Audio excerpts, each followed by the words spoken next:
Hello there, everybody, and thank you, Brenden, for the donation of the Beggar's Bazooka. I told you I'd put this to good use, and indeed I did.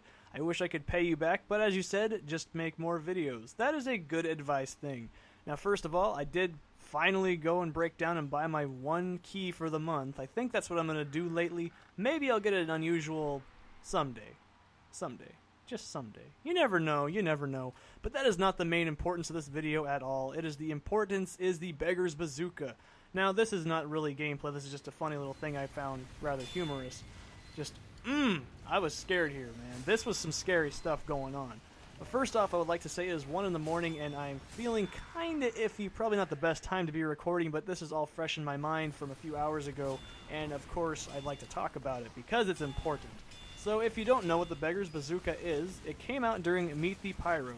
That was not too long ago, but ever since then I've wanted to get my hands on one of these bad boys. Basically what it is a launcher, if you probably couldn't have told by now. Basically what you can do is you can hold down left click and load up to 3 rockets. If you accidentally load too long, you can start to do really big damage to yourself. Now I don't know if gunboats actually calm this damage per se. I don't really know exactly because I didn't really bother with them. I'll explain in a moment. The other good thing about this thing is you can unleash this volley into anything and it does basically normal rocket damage. So you can do about 130 damage 3 times in rapid succession, taking out sentry nests, all sorts of happy things. You know what I mean. So obviously the big downside of this thing is the self-damage penalty, and there's a lot more to it that it's not really explained unless you really practice with this thing a bit. I did practice with it about 2 hours or so. I also did a little bit of bot practice beforehand, and this is actual gameplay, obviously. But anyways, the other downside is you cannot collect ammo from dispensers. Now you're probably like, oh, well that's just, oh poop, that's just dumb. Well, in retrospect, it is a huge issue, especially in Man vs. Machine, where this bad boy excels. I cannot express to you how good this weapon is in Man vs. Machine. I actually played a little bit of it beforehand. As you can see there, I bought 2 Tour Duty tickets. It is actually, once you get this bad boy up to maximum firing and reloading speed, oh dear God almighty, it's a scary sight to see for anybody. So anyways, my big opinions on the weapon, it is not really an offensive weapon, but I'll get into that in a moment. So, another big downside to it is you cannot rocket jump with this.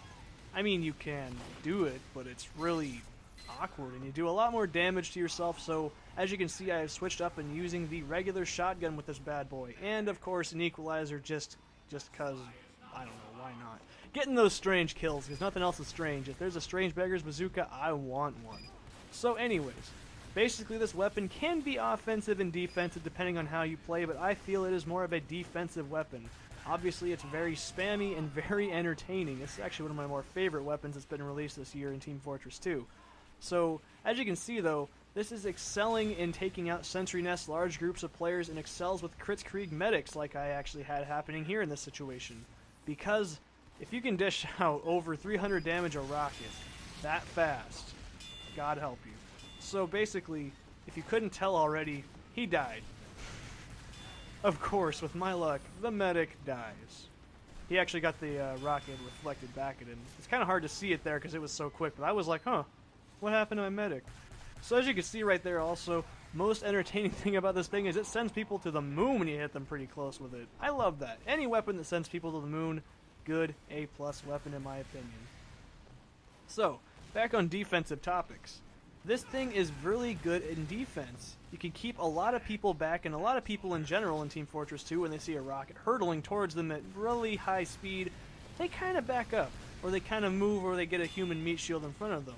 Because, hell, I don't want to get hit by that, but when you got 3 of those bad boys coming at you, 3 of them at high velocity, now imagine if this had direct hit speed, this thing would be considered OP.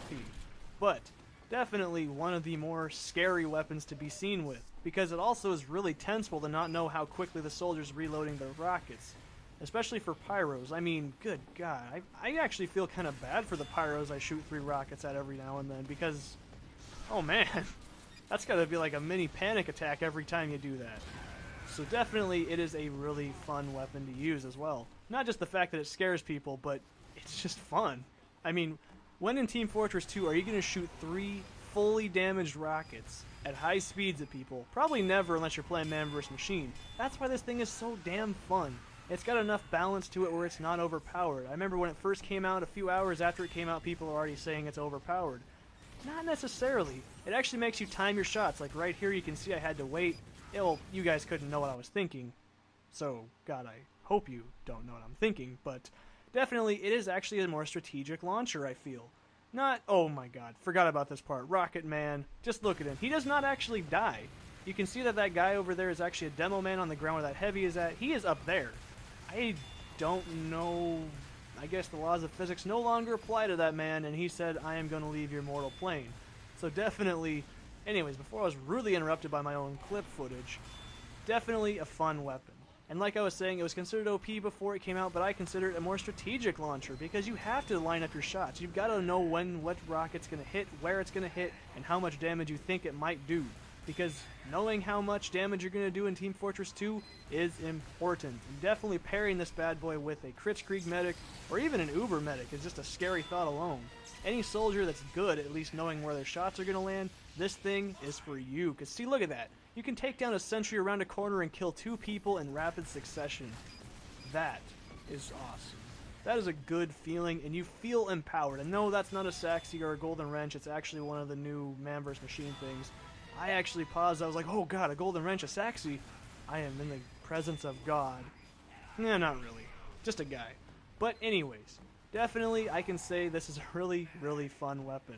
I actually recommend it for anybody that's actually decent with Soldier because, you know, this is kind of one of those weapons like the Backburner that does tempt people who are new into the game going, ooh, lots of damage, and then they get mad and they stop playing. But definitely if you pair this bad boy up with a shotgun, buff banner, whatever your personal preference is as a soldier, secondary, even melee, this thing can excel with a lot of combinations, and I am willing to try it out. Does this mean I'm going to make it the official channel weapon like the direct hit? Probably not. I mean, it's more of a fun weapon just to chill out and relax with. Probably doing some live commentary with this thing would be rather entertaining, but I don't really see this as a really professional grade weapon. I mean, it's good, it's fun, but that's the thing. It's a gimmicky weapon. No one's going to walk into a competitive Team Fortress 2 match with this bad boy out and go, oh God, I'm going to get the whole points. I'm going to get all the money, all the booty, all the women. Well, props to you if you can do such a thing, but I don't really see it being a competitive weapon, but that doesn't mean it's not a good weapon. It's a good, fun thing, and I'm glad Valve added it, and I'm hoping to see some new good elements in the new Halloween update coming out. Maybe some new soldier weapons, or just another big old pile of hats. I'm kind of hoping for weapons. But definitely, this thing excels in taking out sentries, defense, and good old jolly entertainment. Can't go wrong there. Can't go wrong with jolly entertainment, right? Well, I guess that's what you consider entertainment, but you get the idea. So as usual, I hope you guys are enjoying the channel. Look forward to more stuff coming out. Like I said earlier, I'm going to be doing a lot more Team Fortress 2 stuff lately now that I have a lot more free time, a better attitude on life, and perspective on myself. Whoa, philosophy. It just happened. But anyways, hope you guys are enjoying the video. I had a lot of fun with this, and once again, thank you, Brenden, for the amazing donation. If you guys have any stupid things you want to give me, go on ahead. Donate me more Girardi, because gotta have more P.